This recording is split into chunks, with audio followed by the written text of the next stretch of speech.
Unsur-unsur yang dimaksud adalah yang pertama peserta didik, yang kedua pendidik, yang ketiga interaksi edukatif, yang keempat alat pendidikan, yang kelima aspek dari tujuan pendidikan, yang keenam aspek lingkungan, dan yang ketujuh adalah waktu pelaksanaan pendidikan itu.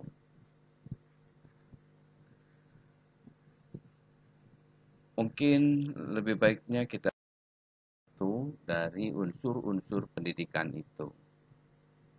Unsur yang pertama adalah peserta didik itu sendiri. Bahwa secara etimologi peserta didik adalah anak didik yang mendapat pengajaran ilmu.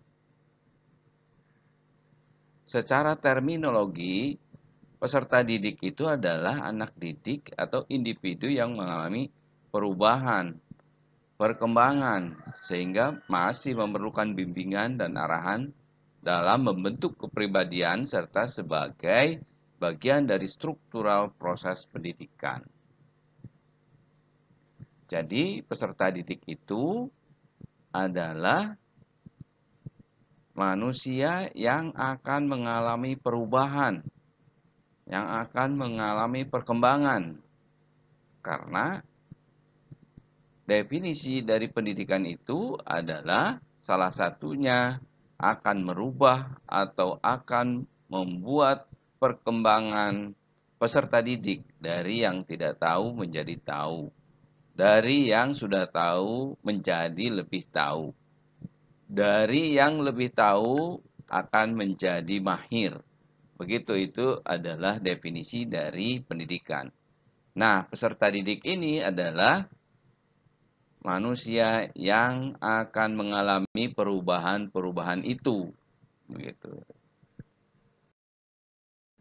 Ada ciri khas peserta didik menurut Undang-Undang Nomor 20 Tahun 2003. Bahwa cirinya itu yang pertama berpotensi fisik dan psikis yang khas. Jadi semua peserta didik itu mempunyai potensi fisik dan psikis yang khas gitu ya. Dengan motivasinya yang berbeda-beda. Tingkat IQ-nya juga yang berbeda-beda. Itu adalah potensi fisik atau psikis yang khas. Kemudian ciri khas yang berikutnya adalah merupakan individu yang sedang berkembang. Tadi sudah dijelaskan bahwa peserta didik ini yang akan mengalami perubahan atau perkembangan baik fisik dan psikis. Kemudian ciri khas yang lainnya, peserta didik itu membutuhkan bimbingan individual dan perlakuan manusia. Tentunya ini dari guru atau dari dosen atau dari tutornya. Dan ciri khas berikutnya adalah memiliki kemampuan untuk mandiri. Ini adalah ciri khas dari peserta didik. Kemudian unsur yang kedua itu adalah pendidik. Pendidik itu adalah orang dewasa yang bertanggung jawab memberi pertolongan kepada anak didik dalam perkembangan jasmani dan rohaninya, agar mencapai kedewasaannya, mampu berdiri sendiri memenuhi tugasnya sebagai makhluk Tuhan, makhluk sosial, dan sebagai individu atau pribadi. Di sini dijelaskan bahwa pendidik itu adalah seorang manusia yang sudah dewasa. Artinya di sini dewasa bukan berarti dari segi usianya saja, tetapi dewasa dalam segi pemikirannya. Karena pendidik ini akan bertanggung jawab di dalam memberikan pertolongan kepada anak didik. Pertolongan apa? Pertolongan tadi dalam perkembangannya, dalam perkembangan peserta didik, perkembangan jasmani atau perkembangan rohaninya, agar mencapai kedewasaan peserta didik itu. Dan mampu berdiri sendiri nantinya itu, memenuhi tugas sebagai makhluk Tuhan. Dan ada dua tipe pendidik. Yang pertama, pendidik menurut kodrat, yaitu orang tua, dan pendidik menurut jabatan, yaitu guru atau dosen atau tutor. Kita tahu bahwa orang tua itu adalah madrasah pertama untuk anak-anak kita. Sehingga mau tidak mau orang tua itu, baik bapak maupun ibu, itu menjadi seorang pendidik bagi anaknya. Sudah tidak bisa dijelaskan lagi kalau misalnya menurut jabatan, karena guru itu ya memang bertugas untuk mendidik begitu ya. Mahasiswa,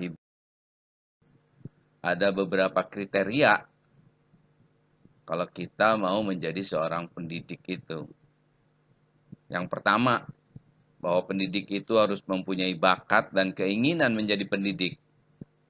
Ya, kalau seseorang mau jadi guru atau mau jadi dosen, kemudian dia sendiri tidak mempunyai keinginan atau tidak punya bakat, maka kriteria sebagai seorang pendidiknya sudah gugur satu kriteria karena tidak mempunyai bakat atau tidak mempunyai keinginan. Jadi sebagai seorang pendidik itu kriterianya itu harus mempunyai keinginan dulu menjadi pendidik atau harus mempunyai bakat dulu menjadi seorang pendidik.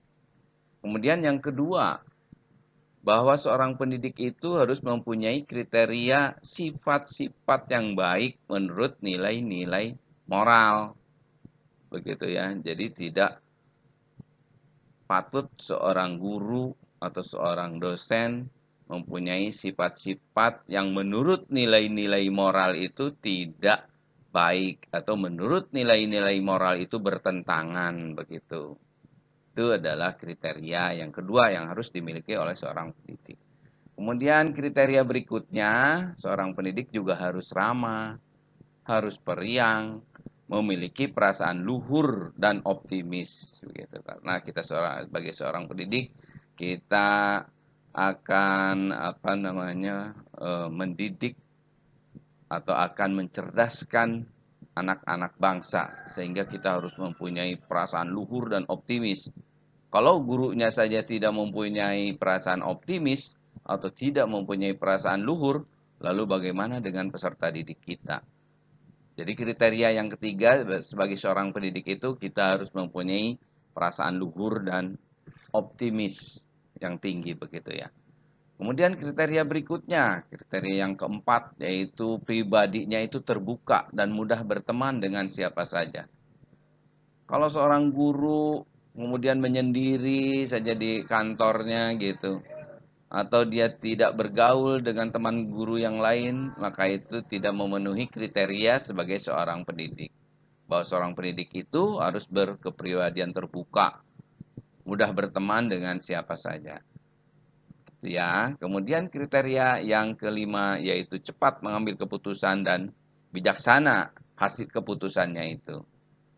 Dan kriteria yang terakhir yaitu seorang pendidik harus berpenampilan gagah, rapih, serta menyukai kesederhanaan. Gagah di sini artinya itu tidak berpenampilan yang loyo, penampilan yang kuyup gitu ya. Jadi seorang pendidik itu harus mencerminkan bahwa kita ini adalah pendidik, adalah untuk mencerdaskan kehidupan bangsa, mencerdaskan anak-anak bangsa. Sehingga kita menjadi contoh dari peserta didik kita itu.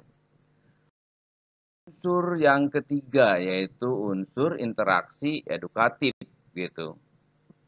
Di dalam pendidikan itu tentunya kita harus selalu mengadakan interaksi-interaksi.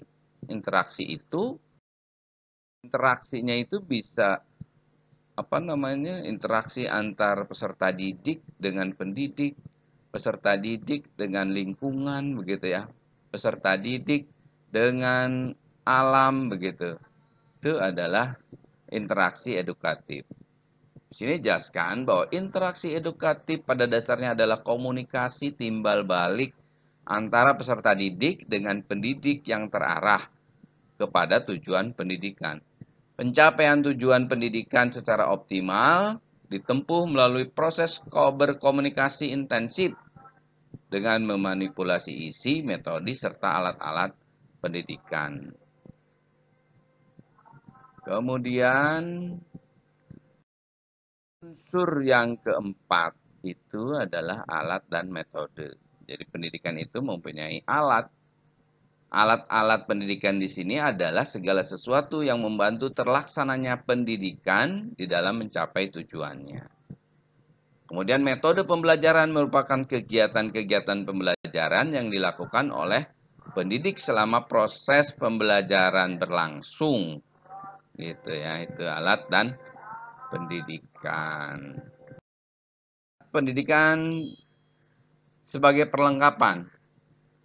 Alat itu sebagai perlengkapan ialah alat yang berwujud benda-benda yang nyata atau konkret yang dipentingkan dalam pelaksanaan pendidikan. Misalnya buku teks atau buku bahan ajar atau alat-alat lain sebagai perlengkapan di dalam pendidikan. Begitu ya, alat pendidikan itu bisa buku, kemudian alat tulis, kemudian papan tulis atau PowerPoint atau proyektor gitu. Bahkan perpustakaan begitu ya. Kemudian alat sebagai alat peraga di dalam pendidikan. Alat-alat peraga yaitu alat-alat pelajaran secara penginderaan yang tampak dan dapat diamati.